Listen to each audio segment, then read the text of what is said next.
ರಾಜ್ಯದಾದ್ಯಂತ ಸದ್ದು ಮಾಡಿದೆ ಸಾರಿಗೆ ನೌಕರರ ಮುಷ್ಕರ. ಇದು ಬೇಡಿಕೆ ಮತ್ತು ಕೊರತೆಗಳ ಸಂಘರ್ಷ. ಎಲ್ಲಿ ತನಕ ಇರಲಿದೆ ಈ ಪ್ರತಿಭಟನೆ? ಇದು ನಿನ್ನೆಯದಲ್ಲ, ಇವತ್ತಿನದಲ್ಲ. ಎಲ್ಲ ದುಡಿಯೋ ಜನರಿಗಿರೋ ಸಮಸ್ಯೆ, ಸವಾಲುಗಳು. ಖರ್ಚು ಜಾಸ್ತಿ, ಸಂಬಳ ಕಡಿಮೆ, ಎಲ್ಲೆಲ್ಲೂ ಇದೇ ಜಪ. ಸಾರಿಗೆ ವ್ಯವಸ್ಥೆ ಅನ್ನೋದು ಒಂದು ರಾಜ್ಯದ ಆರ್ಥಿಕತೆ, ಸಾಮಾಜಿಕ ಜೀವನ ಮತ್ತು ದಿನನಿತ್ಯದ ಚಟುವಟಿಕೆಗಳ ಭಾಗವಾಗಿರುತ್ತೆ. ಪ್ರತಿಭಟನೆಗಳು ಕೇವಲ ಕಾರ್ಮಿಕರಿಗಷ್ಟೇ ಅಲ್ಲ, ಸಾಮಾನ್ಯ ಜನರ ಜೀವನದ ಮೇಲೂ ದೊಡ್ಡ ಪರಿಣಾಮ ಬೀರುತ್ತೆ ಅನ್ನೋದು ಸರ್ಕಾರಕ್ಕೆ ಗೊತ್ತಿದ್ದು ಯಾಕೀ ಪರದಾಟ? ಕೆಲಸಕ್ಕೆ ತಕ್ಕ ಸಂಬಳ, ಉತ್ತಮ ಕೆಲಸದ ವಾತಾವರಣ, ಭದ್ರತೆ, ಹೀಗೆ ಸೌಕರ್ಯ ಸೌಲಭ್ಯಗಳನ್ನು ಕಲ್ಪಿಸೋದು ಸರ್ಕಾರದ ಜವಾಬ್ದಾರಿಯಾಗಿರುತ್ತೆ. ಇನ್ನು ಬೇರೆ ಬೇರೆ ಕೆಲಸಗಳಿಗಾಗಿ ಊರಿಂದ ಊರಿಗೆ ಹೋಗೋಕೆ ಜನ ಬಸ್ಗಳನ್ನು ಅವಲಂಬಿಸಿರ್ತಾರೆ. ವಿಶೇಷವಾಗಿ ಪ್ರತಿದಿನ ಪ್ರಯಾಣಿಸೋ ಪ್ರಯಾಣಿಕರಿಗೆ ಸಾರಿಗೆ ವ್ಯವಸ್ಥೆ ಅನ್ನೋದು ಬೇಕೇ ಬೇಕಿರುತ್ತೆ. ಆದರೆ ಬಸ್ಗಳನ್ನು ಚಲಾಯಿಸೋ ನೌಕರರ ಹೊಟ್ಟೆಗೆ ತಣ್ಣೀರು ಬಟ್ಟೆ ಕಟ್ಟಿಕೊಳ್ಳುವ ಹಾಗಾಗಿ ಅವರು ಮುಷ್ಕರ ಮಾಡಿದ್ರೆ ಜನಕ್ಕೆ ದೊಡ್ಡ ಹೊಡೆತ ಬೀಳುತ್ತೆ. ಎಷ್ಟೋ ಜನರ ಪ್ರಾಣವನ್ನ ಕೊಂಡೊಯ್ಯುವ ಬಸ್ನ ಚಾಲಕ, ಕಂಡಕ್ಟರ್ ಪರಿಶ್ರಮಕ್ಕೆ ಬೆಲೆ ಬೇಡವಾ ಅಂತ ಜನ ಪ್ರಶ್ನಿಸುತ್ತಿದ್ದಾರೆ. ಪ್ರಜಾಪ್ರಭುತ್ವದ ವ್ಯವಸ್ಥೆಯಲ್ಲಿ ಎಲ್ಲರಿಗೂ ಸಂವಿಧಾನಾತ್ಮಕವಾಗಿ ವಿಧಿ 19ರ ಪ್ರಕಾರ ವಾಕ್ ಮತ್ತು ಅಭಿವ್ಯಕ್ತಿ ಸ್ವಾತಂತ್ರ್ಯವನ್ನ, ಅದರಲ್ಲೂ 19 ಸಬ್ಸೆಕ್ಷನ್ 1 ಕಾಲಂ ಸಿ ಅಡಿಯಲ್ಲಿ ನೌಕರರಿಗೆ ಸಂಘಟನೆ ರಚಿಸುವ ಮತ್ತು ಹೋರಾಟ ನಡೆಸುವ ಹಕ್ಕಿದೆ. ಸರಿಸುಮಾರು 90ರ ದಶಕದಿಂದಲೂ ಸಾರಿಗೆ ನೌಕರರ ಮುಷ್ಕರ ನಡೀತಲೇ ಇದೆ. ಕಾರ್ಮಿಕ ವರ್ಗ ಆಗಿಂದಲೂ ತಮಗಿರೋ ಸಮಸ್ಯೆ, ಸಂಕಷ್ಟಗಳನ್ನು ಎದುರಿಸುತ್ತಲೇ ಬಂದಿದ್ದಾರೆ.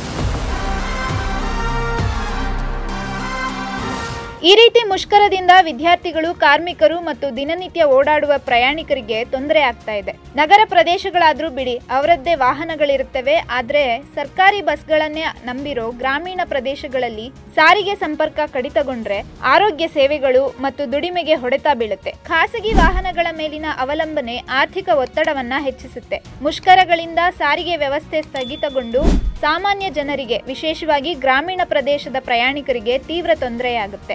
ಶಕ್ತಿ ಯೋಜನೆಯ ಉಚಿತ ಬಸ್ಗಳಿಗೆ ಮಹಿಳೆಯರು ಹೆಚ್ಚಾಗಿ ಸಾರಿಗೆಯನ್ನ ಅವಲಂಬಿಸಿರ್ತಾರೆ. ಮುಷ್ಕರದಿಂದ ಖಾಸಗಿ ಬಸ್ಗಳ ದರ, ಆಟೋ ದರನೂ ಹೆಚ್ಚುತ್ತೆ. ಇದರಿಂದ ಒಂದರಿಂದ ಮತ್ತೊಂದಕ್ಕೆ ಸಮಸ್ಯೆ ಎದುರಾಗುತ್ತೆ. ಆರ್ಥಿಕ ಹೊರೆಯೂ ಹೆಚ್ಚಾಗುತ್ತೆ. 2020ರ ಕೋವಿಡ್ ಸಂದರ್ಭದಲ್ಲಿ ಲಾಕ್ಡೌನ್ ಹಾಗೂ ಕೆಲಸರಹಿತ ಪರಿಸ್ಥಿತಿ ಎದುರಾಗಿತ್ತು. 2021ರಲ್ಲಿ ಕೆಎಸ್ಆರ್ಟಿಸಿ ನೌಕರರು ವೇತನ ಹೆಚ್ಚಳ ಮತ್ತು ಇತರ ಬೇಡಿಕೆಗಳಿಗಾಗಿ ಮುಷ್ಕರ ನಡೆಸಿದ್ರು. ಇದರಿಂದಾಗಿ ರಾಜ್ಯಾದ್ಯಂತ ಬಸ್ ಸಂಚಾರ ಸ್ಥಗಿತಗೊಂಡಿತ್ತು. 16 ದಿನಗಳ ಕಾಲ ಸಂಕಷ್ಟದ ಪರಿಸ್ಥಿತಿ ನಿರ್ಮಾಣವಾಗಿತ್ತು. 2023ರಲ್ಲಿ ವೇತನ ತಿದ್ದುಪಡಿಯ ಪರಿಣಾಮವಾಗಿ ನೌಕರರಿಂದ ಆಗ್ರಹಗಳು ಕೇಳಿಬಂದಿದ್ವು. 2024ರಲ್ಲಿ 38 ತಿಂಗಳ ವೇತನ ಬಾಕಿಗಾಗಿ ಫ್ರೀಡಂ ಪಾರ್ಕ್ನಲ್ಲಿ ಉಪವಾಸ ಧರಣಿ ನಡೆಸಿ ಸತ್ಯಾಗ್ರಹ ನಡೆಸಲಾಯಿತು. ಅದೇ ವರ್ಷ ಡಿಸೆಂಬರ್ 31ರಂದು ಮುಷ್ಕರ ಘೋಷಣೆಯಾಗಿತ್ತು. ವೇತನ ಬಾಕಿ ಮತ್ತು ಪರಿಷ್ಕರಣೆಗಾಗಿ ಜಂಟಿ ಕ್ರಿಯಾ ಸಮಿತಿಯು ಅನಿರ್ದಿಷ್ಟಾವಧಿ ಮುಷ್ಕರಕ್ಕೆ ಕರೆ ನೀಡಿತ್ತು. ಆದರೆ ಸಿಎಂ ಸಿದ್ದರಾಮಯ್ಯರ ಸಂಧಾನದಿಂದ ಇದನ್ನು ಹಿಂಪಡೆಯಲಾಯಿತು. ಸರ್ಕಾರದ ಭರವಸೆ ಈಡೇರದ ಕಾರಣ ನೌಕರರು ಮತ್ತೆ ಆಗಸ್ಟ್ 5, 2025ರಿಂದ ಮುಷ್ಕರಕ್ಕೆ ಕರೆ ನೀಡಿದ್ದಾರೆ.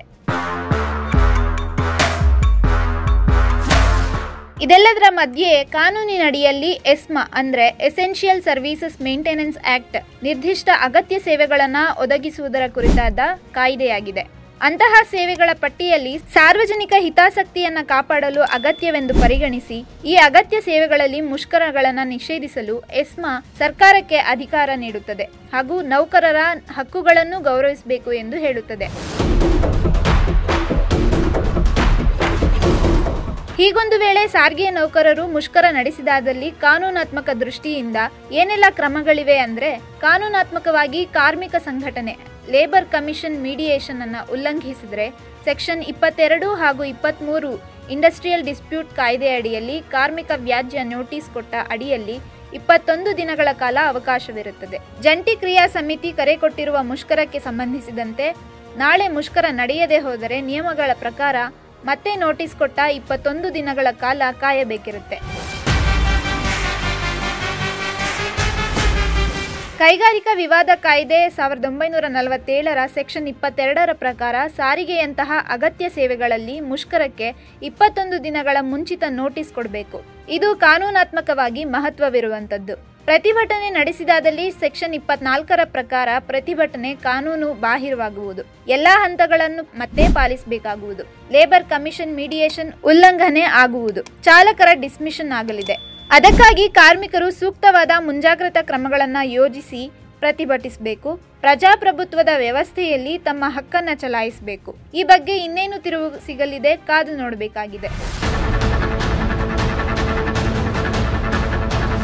ಇನ್ನಷ್ಟು ಮಾಹಿತಿಗಾಗಿ ನೋಡ್ತಾ ಇರಿ ಇನ್ಸೈಡ್ ರಶ್ ನ್ಯೂಸ್. ಧನ್ಯವಾದಗಳು.